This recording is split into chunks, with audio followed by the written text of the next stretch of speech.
ఆంధ్రప్రదేశ్‌లో మెగా డీఎస్సీకి సంబంధించి ఒక అప్డేట్ రావడం జరిగింది. డీఎస్సీ అభ్యర్థులకు కాల్ లెటర్లు. ఆగస్టు 26న డీఎస్సీలో మెరిట్ అభ్యర్థులకు పాఠశాల విద్యాశాఖ మంగళవారం కాల్ లెటర్‌ను విడుదల చేసింది. అభ్యర్థుల వ్యక్తిగత లాగిన్‌లో అందుబాటులో ఉంచింది. సర్టిఫికేట్ల పరిశీలనకు ఎస్ఎంఎస్ ద్వారా సమాచారం అందించడం జరుగుతుంది. గురువారం ఉదయం 9 గంటల నుంచి అన్ని కేంద్రాల్లో సర్టిఫికేట్ల పరిశీలన ప్రక్రియ ప్రారంభం కానుంది. అభ్యర్థులు అన్ని ఒరిజినల్ సర్టిఫికేట్ల పరిశీలనకు హాజరు కావాలి. సరైన పత్రాలు సమర్పించని వారి స్థానంలో తర్వాత మెరిట్ జాబితాలో సర్టిఫికేట్ల పరిశీలనకు పిలవనున్నారు. వాస్తవానికి అన్ని న్యూస్ పేపర్లలో అభ్యర్థులకు కాల్ లెటర్లు వస్తున్నాయని చెప్పినప్పటికీ మొదటగా ప్రిన్సిపాల్కు సంబంధించిన కాల్ లెటర్స్ మాత్రమే వారి యొక్క వ్యక్తిగత లాగిన్లో పొందుపరచడం జరిగింది.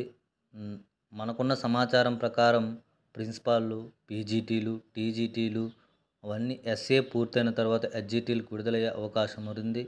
మరింత ఉద్యోగ సమాచారం కోసం మన ఛానల్ సబ్స్క్రైబ్ చేయండి.